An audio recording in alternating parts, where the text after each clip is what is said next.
on education and world peace. There are 3 types of schooling: organized education, homeschooling, and self-education. Self-education is the only one that is not broken, as the student learns in the sequence that matches their existing knowledge and at a pace that they are comfortable with.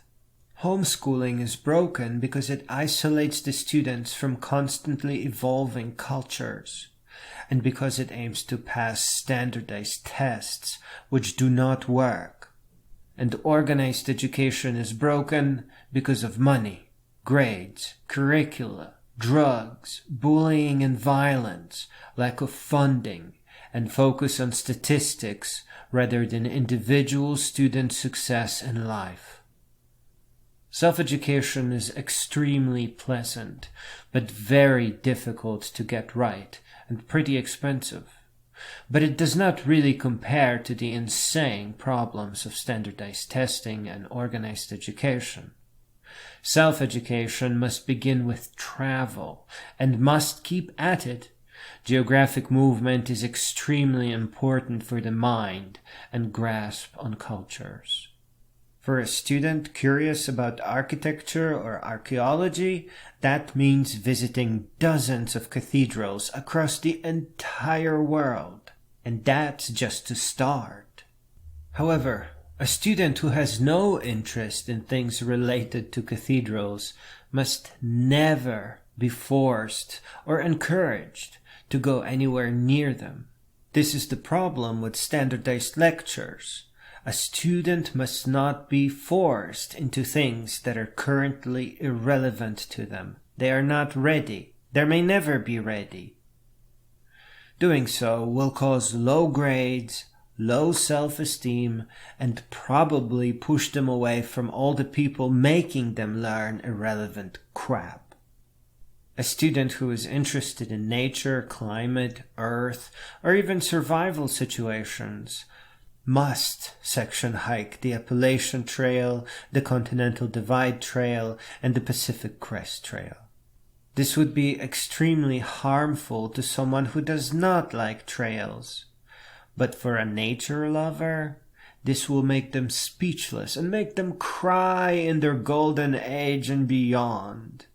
It may take them a few years or a lifetime to finish hiking those trails, but there is a chance that they will start their first philosophical treatise while still a teenager. Homeschooling should not involve standardized testing, because standardized testing is not a path towards real education. Memorization is not education. Comprehension of the mechanics behind a formula is education. The standardized curriculum prevents real education.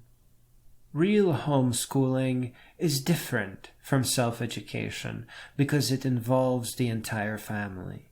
It is like self-education that I described above, but never alone. The family members become supportive tutors to the interests of the young student.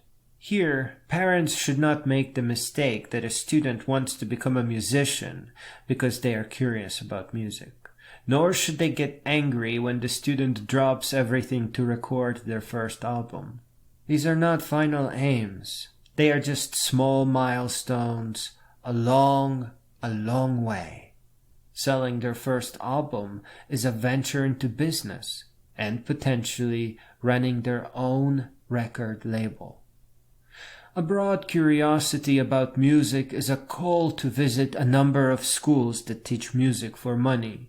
And a lot of it is about yearning to meet creative minds across different cultures.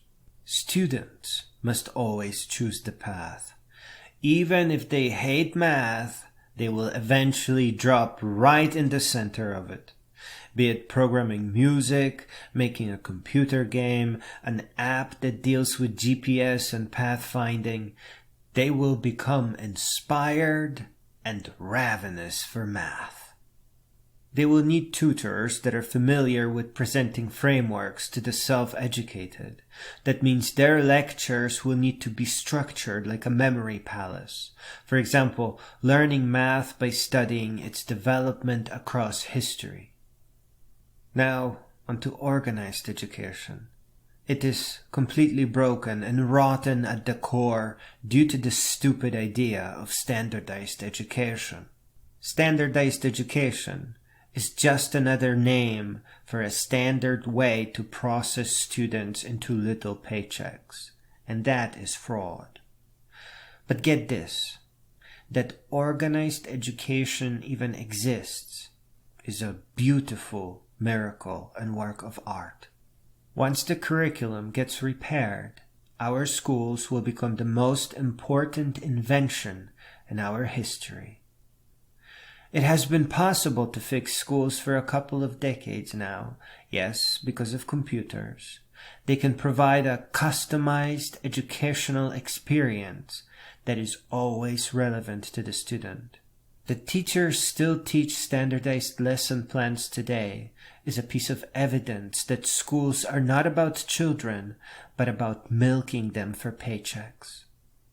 Schools in the state that they are now are artificially halting human progress just to squeeze every dollar they can for as long as they can.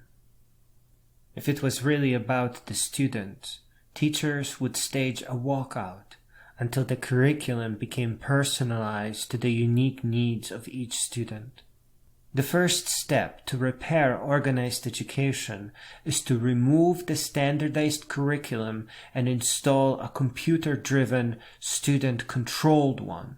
Then, students need to get paid for study. At first, a dignified hourly reward of at least twice the minimum wage, and later, a lifelong universal income program. A card with $100 daily spending limit, automatically adjusted for inflation. Students require money because students require housing for student exchange programs. This is very important for real education. Travel will aid in expansion of their minds, becoming unstuck from indoctrination and propaganda, bad culture, bad family, bad teachers, and it will help the world find peace. The idea of organized education is a masterpiece, but the standard curriculum holds it hostage and prevents real education, and pushes back advancement of humankind, keeping us trapped in poverty and a kind of dark age. No generation should be the same as previous.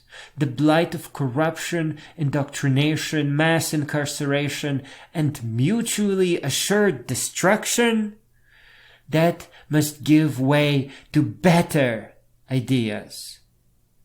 Humanity must advance. We are just a chain link. We are temporary keepers. The world belongs to the younger and all the future generations yet to come.